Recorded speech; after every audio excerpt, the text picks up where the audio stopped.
On today's show, we break down last night's 6-player trade between the Cavs, Thunder, and Knicks. Speaking of those Knicks, in Crossfire, we debate whether or not New York should shut down Melo. And in the Up-Down report, we weigh the pros and cons of cutting morning shoot-arounds. It's Tuesday, January 6th. The starter starts now.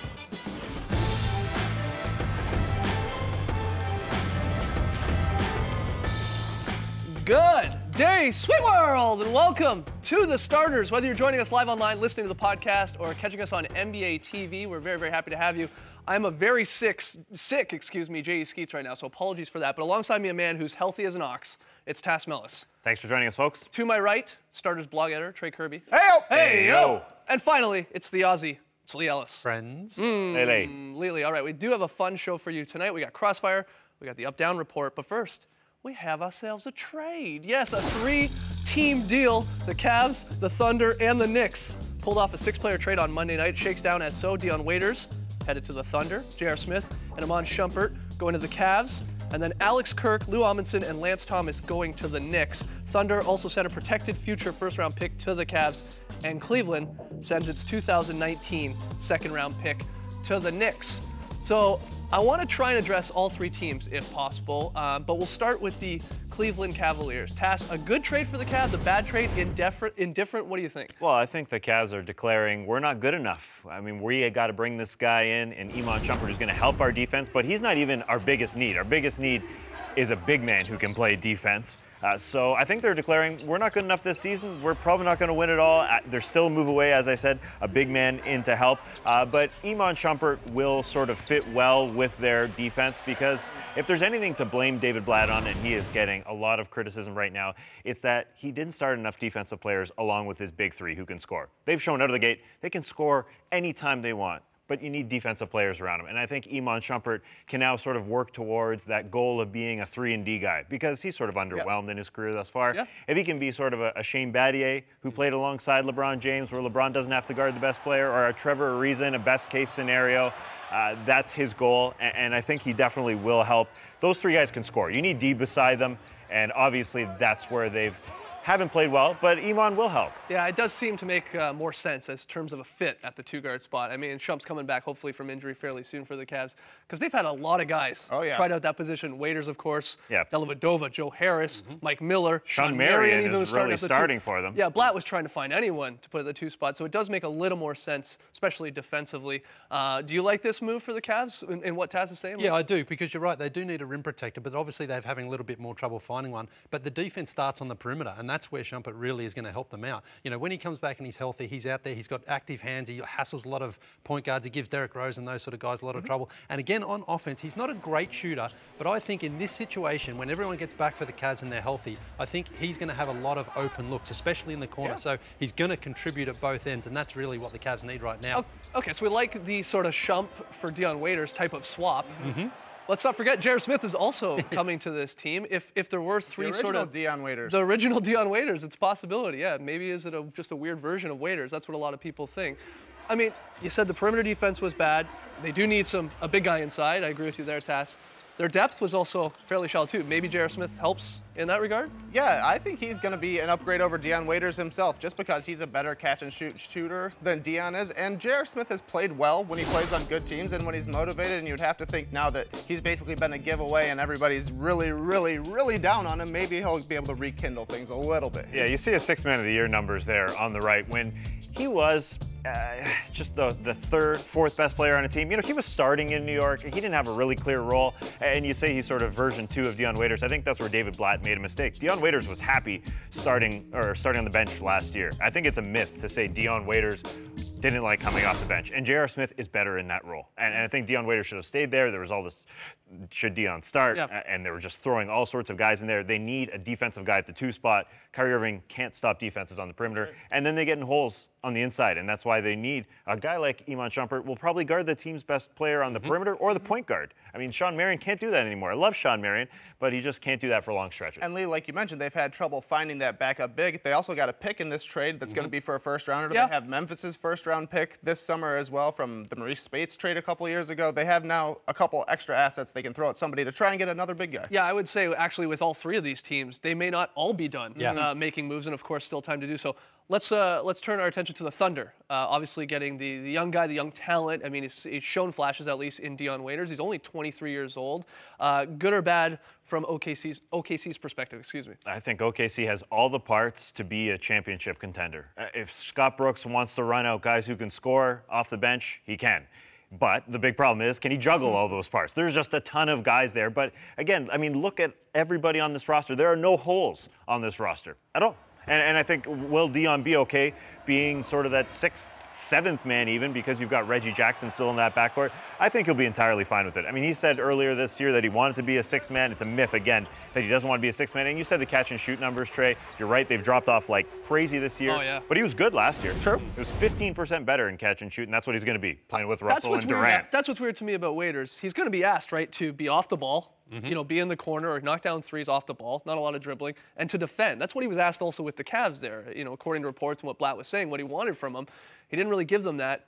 Can he suddenly just do that in OKC? Last year he was incredible at it, though. And he he's was really good. Have a chance to create on the Thunder, because when Durant and Westbrook sits down, they only have Reggie Jackson to create, and Dion's definitely going to help there. I personally love this trade for the Thunder because they gave up a late first-round pick in Lance Thomas, who might get waived unguaranteed. They didn't give up for anything. basically They nothing. gave up nothing. They Low gave risk. up nothing. Terribly low He risk. was a number 4 pick 3 seasons ago. He has put up numbers. He's still 23. This is a free flyer on a guy you're not going to get a better player at, And 20 this summer. What I like about Sam Presti as well, not only did he protect that draft pick that he sent out, he's put Dion Waiters into a situation where he can succeed, but if Dion Waiters doesn't buy in, he's got plenty of other options. I know you mentioned there's a logjam there at shooting guard or in their guard position, but I think that is working well for Sam Presti, because there's a lot of talk about Reggie Jackson. Maybe he's out of there after this season. He gets a free hit at Dion Waiters right now, and they don't have to sell Dion Waiters. Dion Waiters has to convince them that he deserves those minutes, and we're going to find out if he's worth it. It will be interesting to see how Scott Brooks sort of, as Taz said, sort of juggles those minutes. A lot of guards there on this team. Some give you defense, like a Robertson. Morrow, of course, more of an offensive player.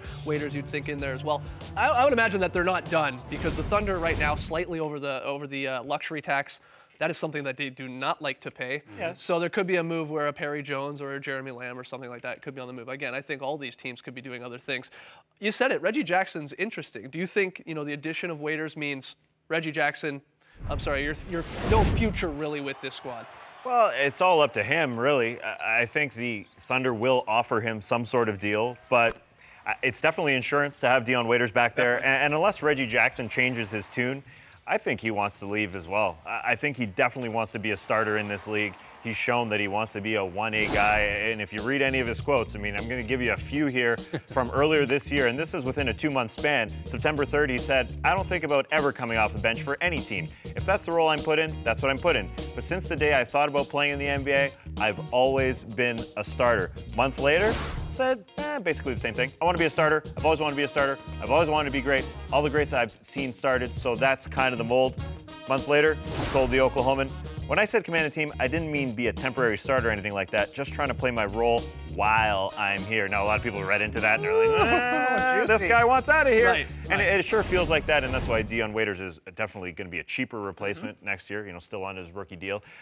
And a similar type guy who can play off the ball. Again, he was good at playing off the ball last year. And I think it's not the same thing with Dion Waiters. He's cool being that guy. He said earlier this year. Yes, I'm not so sure he said earlier this year he was cool. He wanted to be the 6th man of the year. Last year he was very good in the second half, coming off the bench. He's totally fine with it. I think Amin El-Hassan with ESPN had a great point. You said insurance, that Waiters might be that for Reggie Jackson if he possibly leaves. A lot of us, I should say, thought the same thing about Evan Turner when he joined the Pacers and there was possibility of Lance Stevenson going, and everyone's like, it's a bit of an insurance move. Well, it doesn't really help if it's an awful insurance policy. Yeah. You know, I mean, honestly, it's a great point from Amin, and it's a possibility. It's the same thing here. That said, it's very low risk. You're right. They gave up Incredibly low. next to nothing. What about the New York Knicks? The old New York Knicks. 5 wins to their name right now, something like 32 losses. Obviously, a lot of these guys that they're bringing in, along with Samuel Dalembert, they're just going to waive. Good or bad move from this guys? I mean, this is financial reasons, right? Great move. You love it. Yeah, I do, because if you're a Knicks fan, this season's in the tank. You want to see them building towards next season. You may as well clear out some of those guys. They've got now a lot more money now. You want to get rid of Iman Shumpert for nothing? And after you just gave up Tyson Chandler for nothing? They don't want him. He's not a part of their future. So you Why? may as well. Why is he not a part of their future? Because obviously he's not a part of their future. They've gotten rid of him. They didn't want to keep him. Yeah, but that one guy, Phil Jackson, came in and looked at the team and said, I really like Iman Shumpert before things started. He couldn't have liked him too much. Well, they wanted to get rid of J.R. Smith. And exactly. His $6 million contract is likely his player option. That's going to be just around that as well. So it took giving up Shump. Yeah, you can't just keep giving away guys for nothing, though, to get rid of bad contracts. But I guess they're looking now with all that cap space, they've got something like 30 million. Now, I know that doesn't guarantee they're going to get good players, but again, if you're a Knicks fan, this season's gone. You hope. Absolutely. I agree with you 100%. Well, you've got a prospect in Iman Shumpert, a decent player. I obviously don't think he's that good. Yeah, okay. But I think he can be a decent player. A guy that won a championship for the Lakers, Trevor Ariza, Iman Shumpert has the potential to be close to that guy. Let's hear what people think. I think so. Let's hear what people think. Jump on Twitter, #TheStarters. Who do you like this trade for most? Cavs, Thunder, Knicks? Let us know. Got to take a break. When we return, who could use Jermaine O'Neal the most? Tess and I will debate that and a whole lot more in Crossfire.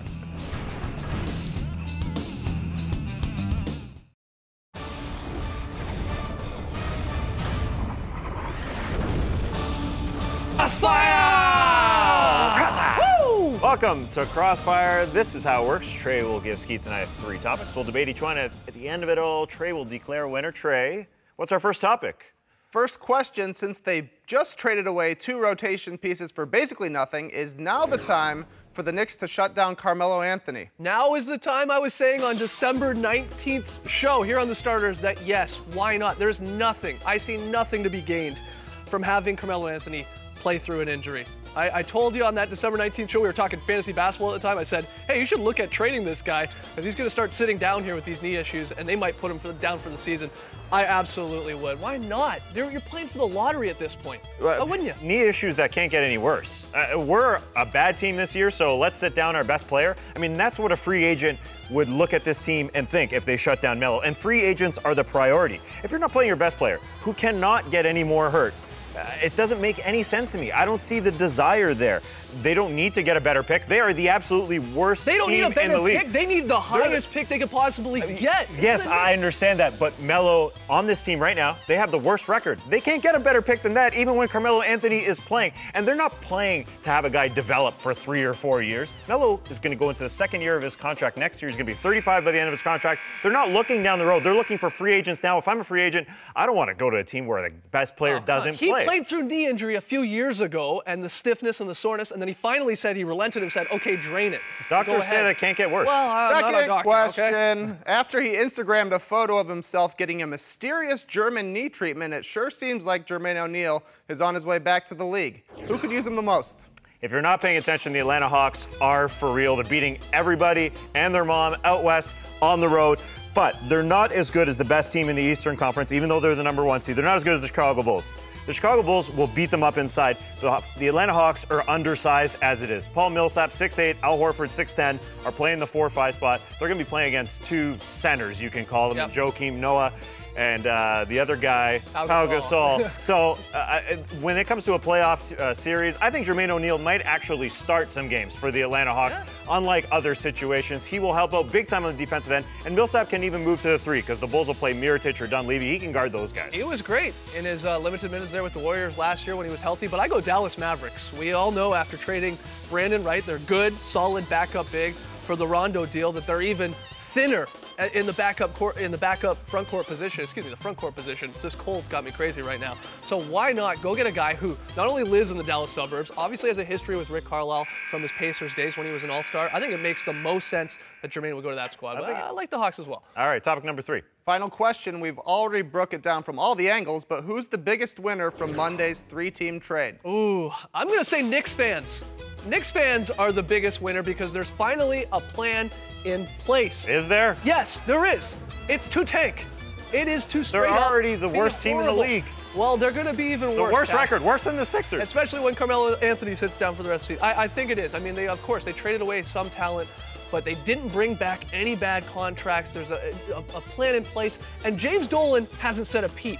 So he's finally staying out of everyone's way, and he's letting to see what Phil Jackson could do there. I agree. Anyone who left the Knicks is probably a winner in this situation, but I'm going to go specifically with J.R. Smith. because I think he goes to a team where a role is sort of better suited for him.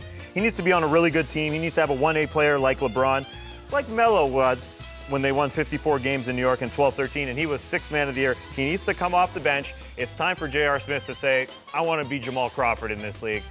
I have no other role. I'm 29 years old. I'm going to be 30 next year. I think he can thrive in a smaller market. Forget about New York.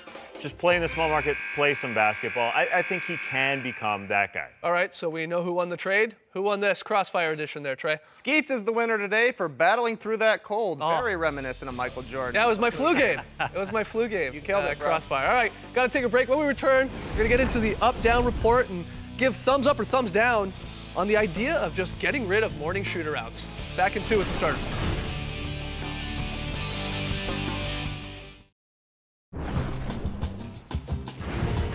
Back with the starters, right into the up-down report where we try and figure out where the 4 of us stand on some hot-button topics in the NBA. And our first one is thumbs up or thumbs down on getting rid of morning shoot-arounds.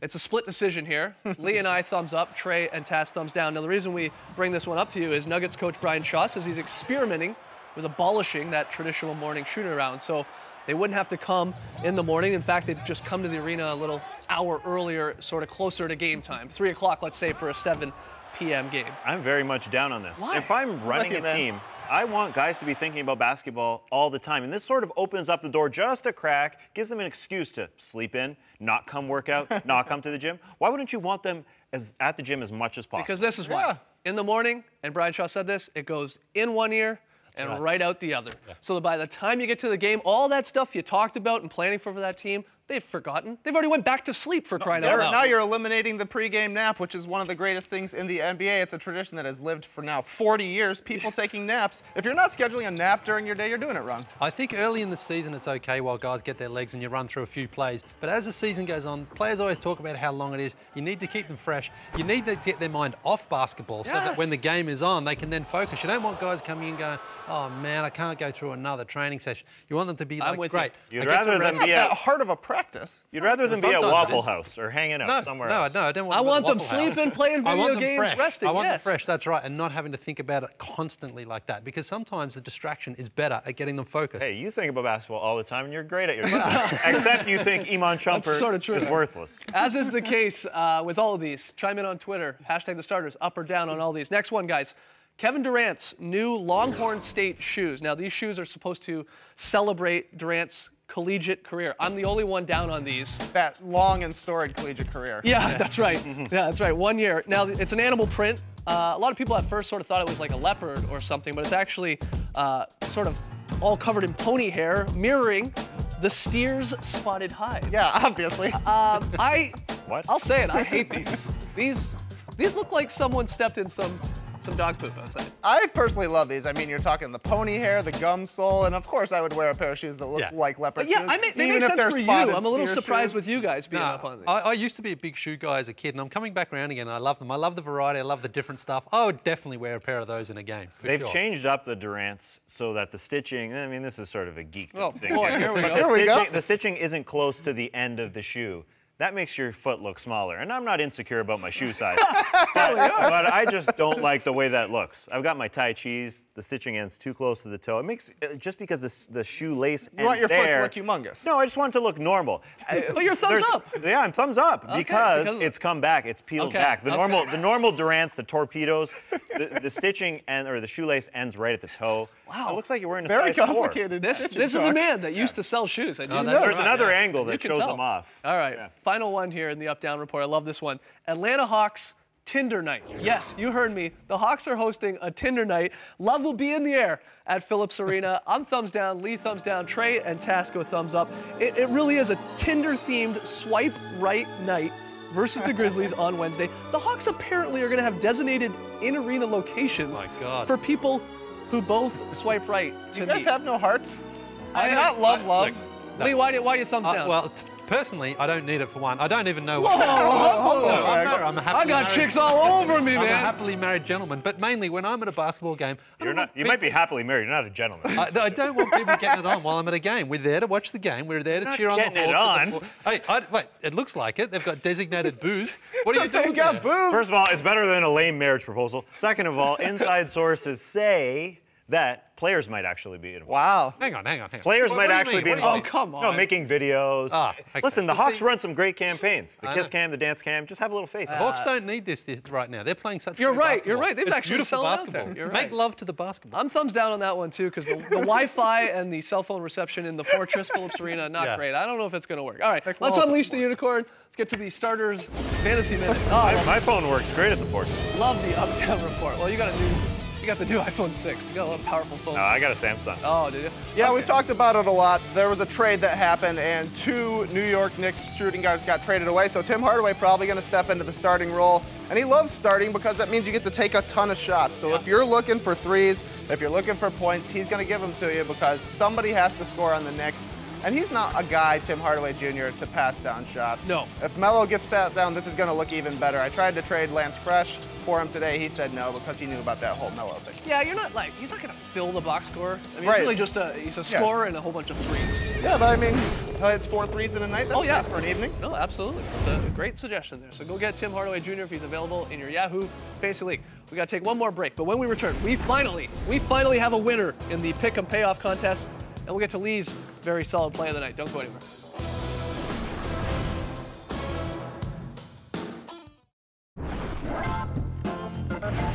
Back with the starters. It took an extra night, but I finally got the win in the Pick 'em Payoff contest. I went 4-1 last night, and our tiebreaker Tass went 2-3. I take the month of December. Thank God, because on tomorrow's show, you're going to want to check this out.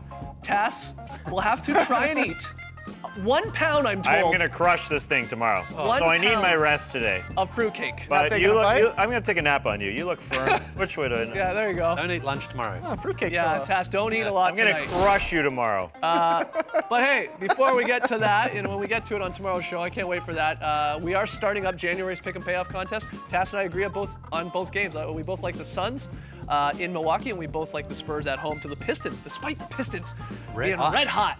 Let's see if they can take down San Antonio. All right. Again, can't wait for the fruitcake episode tomorrow. But Lee, let's get to the very solid play of the night. Where are we going? Lots to pick from. Yeah, had a ton to pick from last night. And again, thanks to everyone who tweets in suggestions. I don't give shout outs, but I appreciate them all. It starts with the Dallas Mavericks little pump fake party solo there for Devin Harris. Yeah. But again, it's just this beautiful ball movement. Gets him open in the corner for a Swish bomb. bomb. wish bomb. Corner That's it. swish bomb, The nice. Mavs, I mean, the Mavs offense has been beautiful all season long and just getting prettier as well. And that's what I call a very solid play. There you go, Lily. Good stuff. Yeah, you had tons to pick from. And you're right. Twitter. People Non-stop. Hashtag the loading. starters. Hey, what Yeah. about that play? Hey, what about this play? What about that play? As we said, the fan night game tonight, it is the Suns and the Bucks. Really excited about this Yep. one. You know, some be fun. sort of up-and-coming teams, of course, so it should be good. And then, as I said, the Pistons Spurs is your late one. So check that out on the network, and we'll be back tomorrow night to break down that game, maybe look at that trade a little bit more, and a whole lot more fun. Thanks for joining us, folks. And remember, if you're a side sneezer, you hold your phone to the same side that you sneeze to. It's a fact. Brace the night, people.